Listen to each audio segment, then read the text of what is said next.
සුබ දවසක් කියලා මගේ යාළුවෝ හැම කෙනෙක්ටම ප්‍රාර්ථනා කරන්නම්. අද වීඩියෝ එකෙන් කතා කරන්න බලාපොරොත්තු වෙන්නේ නිෂ්පාදනාංශයේ අසාධාරණයට ලක් වෙලා ඉන්න පිරිස ගැන තමයි අද වීඩියෝ එක සම්පූර්ණයෙන්ම කතාවට භාජනය වෙන්නේ. එතකොට මේ නිෂ්පාදන අංශයේ දැන් මේ වෙනකොට 750ක පිරිසක් ලොටරියෙන් තේරලා ඉන්නවා. ඉතිරි පිරිස ලොටරි බලාපොරොත්තු වෙමින් ඉන්නවා. එතකොට මේ 750න් දැනට 9 දෙනෙක්ට විතරයි ඇග්‍රීමන්ට් ලැබිලා තියෙන්නේ. විදේශ සේවාවකින් දැන් පෙර දිනයන්හි තිබූ සම්මුඛ පරීක්ෂණයේදී එක් නාලිකාවක තිබ්බ සම්මුඛ පරීක්ෂණයේදී කියනවා නිෂ්පාදනාංශයට తాවකාලිකව මේක අත්හිටුවල කියලා. එතකොට මේක తాවකාලිකව අත්හිටුවලා නිෂ්පාදනාංශයට මේක රජයන් හරහා මේක යන එකක්. එතකොට නිෂ්පාදනාංශය මේක නැවතිලා තියෙද්දි කොහොමද දැන් සංසරණය වෙනවා වීඩියෝ එකක් සහ රෙකෝඩින් එකක්. එතකොට මේ රෙකෝඩින් එකේ කියන්නේ ලිලීගා ආයතනය ගැන තමයි කියන්නේ. එතකොට ලිලීගා ආයතනයට නිෂ්පාදන ශාස්ත්‍රයේ රැකියා බොහෝ ප්‍රමාණයක් ලැබිලා තියෙනවා කියලා තමයි යා කියන්නේ. යන්න ඒජන්සි හරහා යන ලක්ෂ 37ක මුදලක් යනවා. එවැනි ප්‍රකාශයක් කරලා තියෙනවා. එතකොට අපිට මේ රෙකෝඩින් වලදී අහන්න පුළුවන් වුණා. එයා කියනවා කිසිම ගැටලුවක් නැහැ. මාස 6ක් ඇතුළත යන්න පුළුවන් මේ process එකේදී ලක්ෂ 37ක් අය කරනවා කියලා. එතකොට නිෂ්පාදනාංශය රජය හරහා තියෙන කෝටාව නැවතිලා කොහොමද ඒක පෞද්ගලික අංශ වලට ඕපන් වෙන්නේ? මොකද මේක රජයන් හරහා එකඟතාවයක් මත විශ්වාසය මත රජයට නැති විශ්වාසයක් පෞද්ගලික අංශයක් හරහා ඇති වෙන්නේ කොහොමද? එතකොට පෞද්ගලික අංශයක් හරහා ඇති වෙලා එහෙම පිටරටකට යන්න අවස්ථාව රජයේ අවස්ථාව නැති කරගෙන කොහොමද පිටරටකට යන්න අවස්ථාව පෞද්ගලික අංශය උදා කරගන්නේ? ලොකු කෝටාවක් ආවා කියලා විශාල ප්‍රමාණයක් ලැබිලා කියලා තමයි රෙකෝඩින් එකේ කියන්නේ. එතකොට මේ 2200ක් ලැබිලා තිබුණ රජය හරහා යන්න මෙතෙක් 9 දෙනෙක්ට යන්න පුළුවන් උනේ. හැබැයි එයාලා පෞද්ගලික අංශයෙන් යන්න පුළුවන් විශාල ප්‍රමාණයක් ඇවිල්ලා කියලා තියෙනවා. එතකොට රජය හරහා කෝටාව නැවතිලා කොහොමද මේක පෞද්ගලික අංශයට ගියේ? මේක අනිවාර්යයෙන්ම සොයා බැලිය යුතු කරුණක්. අනිවාර්යයෙන්ම මම කියන්නේ නිෂ්පාදනාංශයේ සියලු දෙනා එකතු වෙලා අපි පත් කරගත්තනේ මහජන නියෝජිතයෙක් අපේ ඡන්දයෙන් තමයි අපි සියලු දෙනාගේ ඡන්දයෙන් පත් වෙච්ච මහජන නියෝජිතයෙක් ඉන්නවා. විදේශ සේවා අමාත්‍යවරයෙක් ඉන්නවා. එතකොට එයාගේ නියෝජ්‍ය අමාත්‍යවරු ඉන්නවා. එතකොට අපිට එයාලා හම්බෙන්න මහජන දිනයක් කියලා එකක් තියෙනවා. එතකොට මහජන දිනේදී අපේ තියෙන ප්‍රශ්න තමයි අපි එයාලත් එක්ක කතා කරන්න පුළුවන්. අනිවාර්යෙන්ම අපි මහජන දිනේදී ගිහිල්ලා සැලකිය යුතු පිරිසක් යන්න ඕන. මේක දෙන්න තුන් දෙනෙක් ගිහිල්ලා කතා කරාට මේක මං හිතන්නේ නැහැ ඒක ප්‍රමාණවත් වෙයි කියලා. මොකද මේ සියලු දෙනා ගිහිල්ලා හැබැයි ඇමතුමා ගාවට සියලු දෙනාට යන්න දෙන එකක් නැහැ. ටික දෙනෙක්ට යන්න දේවි. එතකොට යන්න පුළුවන් පිරිස මේ සියලු දෙනාගේ නියෝජිතයන් හරහා කතා කරන්න ඕන. මේක කටවහන් හිටියොත් එහෙම සමහර විට ඇමතිතුමා මේක දන්නේ නැතුව ඇති. මේක SLBF එකට ගිහිල්ලා නම් කිසිම තේරුමක් වෙන එකක් නැහැ. සියලු දෙනා එකතු වෙලා අපේ කොල්ලෝ ටික එකතු වෙලා යන්න ඕන. මං කියන්නේ විදේශ සේවා අමාත්‍යතුමා හම්බෙන්න ඕන. එතකොට සාර්ථක පිළිතුරක් හම්බ වෙවි. මොකද මේ මහජන නියෝජිතයෙක් පත් කරගන්න මෙවැනි ගැටලු වලට ඉක්මන් උත්තර බලාපොරොත්තු වෙන්නේ. ඉක්මන් නොවුන සාර්ථක උත්තරයක් අපිට බලාපොරොත්තු වෙන්න ඕන. මොකද විදේශ සේවායකේ අයට කිසිදු උමනාවක් නැහැ. දා කතාවේදී කියනවනේ මේ විදේශ සේවායකේ සභාපති කියනවා ඊස්ටයිල් ප්‍රොසෙස් එක අපිට ලොකු හිසරදයක් වෙලා තියෙන කියලා. එහෙම ප්‍රකාශ කරනවද? එතකොට මහජන බදු මුදලින් යැපෙන පුද්ගලයන් මොවුන් කොහොමද එහෙම ප්‍රකාශ කරන්නේ? එහෙම ප්‍රකාශ කරන්න බෑ. ඔවුන් අනිවාර්යයෙන්ම උත්තර දෙන්න ඕන මේවට. එතකොට එයාලා මේ සමහර ඔය ගෲප් හදාගෙන ඉන්න ඇඩ්මින්ලට ගෙන්නගෙන ලොකු තර්ජනාත්මක ප්‍රකාශ කරලා තියෙනවා. මෙහෙම ගෲප් හදාගෙන මේ ඔයාලට මේ වෙන්න බෑ. ඔයාලා වයින් කරනවා ලිස්ට් එකෙන්. එහෙම කොහොමද? ඒක භාෂණ අයිතිය සහ තව කෙනෙක් දන්න දෙයක් ෂෙයා කරගන්න පුළුවන් ඕන කෙනෙක්ට. ජනාධිපතිතුමාම කියලා තියෙනවා මේ ඕන දෙයක් භාෂණ අයිතිය කිසිම කෙනෙක්ගේ මාධ්‍ය සදාචාරය ඒව නැති කරන්නේ නැහැ කියලා. ඒ කියන්නේ WhatsApp group එකක් හදාගෙන ඒ දන්න දේවල් ෂෙයා කරගෙන තව කෙනෙක්ට උදව් කරගෙන එක ඒ කොල්ලෝ කරන ක්‍රියාවන්ට විදේශ සේවාවකින් දාලා තියෙනවා තහංචි. එහෙම කොහොමද? එහෙම කරන්න බෑ කිසි විටක.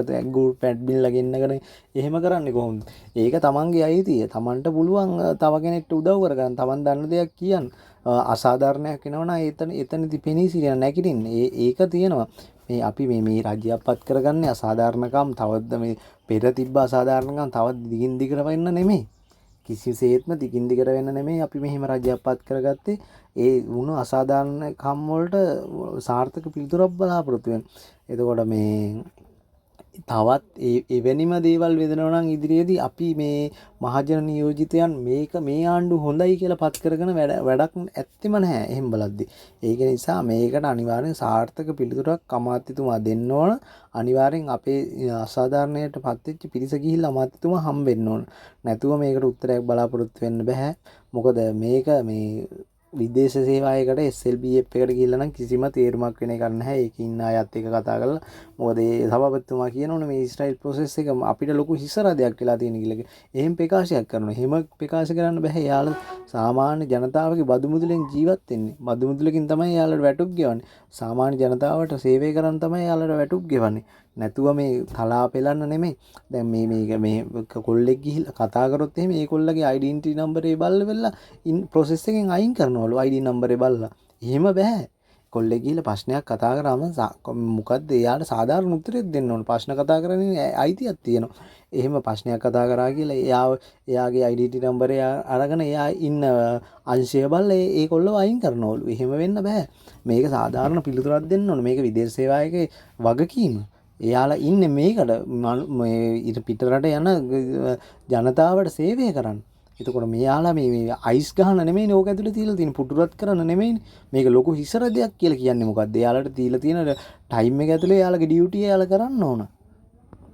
මේ වීඩියෝ එක අහනවා නම් එහෙම අසාධාරණයට ලක් වෙච්ච අයත් ඉදිරිපත් වෙන්න මේ අර ගෲප් ඇඩ්මින්ලා හිටපු අය එහෙම නම් එහෙම ඉවත් කරලා තියෙනවා නම් එයාලගේ මේ අංශ ඉල්ලුම් කර අංශයෙන් එයාලත් යන්න හැමතිතුමා හම්බෙන්න මෙහෙම දෙයක් මට මෙහෙම අසාධාරණයක් වුණා මම හදන් හිටිය ගෲප් එකක් මේක දන්න ඒ කියන්නේ මම දැනගත්තු දෙයක් අනිත් අය අතර ෂෙයා කරගෙන අපි මේ පිටරට යන අයට උදව්වක් වෙන්න කියලා මේ ඊශ්‍රායල් යන අයට උදව්වක් වෙන්න කියලා ඒ වගේම වගේම කොහොමද මේ ලිලීගා කියන ආයතනයට එතකොට තවත් ඒජන්සිස් වලට දීලා ඇති මේ කෝටාව නිෂ්පාදන කෝටාවන්. එතකොට කොහොමද රජයේ හරහා කෝටාව නැතුව නිෂ්පාදනාංශයේ කෝටාව ඉක්මන් වෙන්නේ? කොහොමද මේ ප්‍රොසෙස් එක ඉක්මන් වෙන්නේ? මෙච්චර මේ නිෂ්පාදන වලට 2200යි එතකොට ආපනශාලා 2200යි හොටෙල් 2200යි ඔහොම කෝටාවන් ගණනාවක් ඇවිල්ලා තියෙනවා. එතකොට මේවයින් ඉක්මනට පෞද්ගලික ඒජන්සිස් සරහා ලක්ෂ 37ක් වගේ අරගෙන යවන්නේ කොහොමද? එච්චර ලොකු මුදලක් අරන් යවන්නේ කොහොමද? ඒජන්සි වලට දීලා තියෙන්නේ ගන්න පුළුවන් ලිමිට් එකක් දීලා තියෙන ලක්ෂ 14 15 වුණාට ලක්ෂ 37ක් වගේ මුදලක් අරන් කොහොමද ඒජන්සි වලින් යවන්නේ? මේක අනිවාර්යෙන් අවධානය යොමු වෙන වැඩ. එච්චර ලොකු මුදලක් අරන් කොහොමද මේ යවන්නේ? අනිවාර්යෙන්ම මේකට නිහඬ විරෝධතාවයකට අපි යොමු වෙන්න ඕන. නැත්නම් අපිට කිසිම උත්තරයක් ලැබෙන්නේ නැහැ. අපි ගහමරා ගන්නවක්වත් ලොකු පිකටින් කරන්න එහෙම නෙමෙයි. අපි නිහඬ විරෝධතාවයක යොමු වෙලා අමාත්‍යතුමා හම්බෙමු. අමාත්‍යතුමා හම්බෙලා අපි මේකට සාධාරණ පිළිතුරක් ගමු. මොකද අමාත්‍යතුමා මේක දන්නේත් නැතුව ඇති. අපි ගිහිල්ලා එතුමත් එක්ක කතා කරලා මොකද මහජන නියෝජිතයෙක් මහජන දිනයක් තියෙනවා. ඒ දිනේට අපි අනිවාර්යෙන්ම හම්බ වෙමු. නැත්තම් මේකට සාර්ථක උත්තරයක් ගන්න බැරි වෙයි. කොහොමද මේක වෙන්නේ කියලා අපි දැනගන්න ඕන. අනිවාර්යෙන්ම ඒජන්සි වලට කොහොමද යන්නේ කෝටාව? එතකොට යාලා ලක්ෂ 37ක් වගේ ලොකු මුදලක් අය කරගෙන යන්නේ කොහොමද? සල්ලි තියෙන උන් ටික යයි සල්ලි නැති උන් ටික මොකද්ද කරන්නේ? එයාලට මොකද්ද ලැබෙන උත්තරේ? මේකේ පාස් වෙලා ඉන්න සෙට් එකට මොකද්ද ලැබෙන උත්තරේ? ඒක අනිවාර්යෙන් අපි අමාත්‍යතුමත් එක්ක කතා කරනවා. අමාත්‍යතුමා මේකට සාර්ථක උත්තරයක් දෙන්න ඕන. සාර්ථක උත්තරයක් ලබා දෙවි කොහොමත් එතුමා අනිවාර්යෙන්ම මෙතන වෙන ක්‍රියාවලිය දන්නේ නැතුව ඇති. එතුමා හිතාගෙන ඇති මේ ප්‍රොසෙස් එක යනවා කියලා. මොකද මේ අනිත් දේවල් යනවනේ ඊශ්‍රායෙල් ප්‍රොසෙස් එක. එතකොට ඒකාංශයක් නැවතුම එයාට ඒක එකපාරට නෝට් වෙන්නේ නැහැ. එතකොට ඒ අංශය යාට ස්කිප් වෙනවා. මොකද මේ හේතුව මේක දන්නේ SLBF එකේ උන් විතරයි. ඒකේ ඉන්නේ උන් විතරයි. ඇතුලේ ඉන්නේ උන් විතරයි. මොකද මේක අමාත්‍යතුමාව දැනුවත් කරන්නේ නැහැ. මේක හොරෙන් ගහන ගේමක් නම් අමාත්‍යතුමා දැනුවත් කරන්නේ නැහැ. අනිත් අංශය යන එක පෙන්නලා ඇති ගන්නට. ඒක නිසා මේ ඔය ජනාධිපතිත් කියනවනේ රාජ්‍ය යාන්ත්‍රණය ඇතුලේ 190ම ඉන්නේ මේ දූෂිත නිලධාරීන් කියලා. ඒ දූෂිත නිලධාරීන් ඉන්නකම් මේක මේ හදන්න හරිම අමාරු ක්‍රියාවලියක්. මේක හදන්න මාරු උත්සාහයක් ගන්න ඕනේ කියලා. ඒ වගේම තමයි ඔය SLBF එකෙත් ඉන්නවා දූෂිත නිලධාරීන්. පෙර හිටිය දූෂිත නිලධාරීන් තාමත් ඉන්නවා.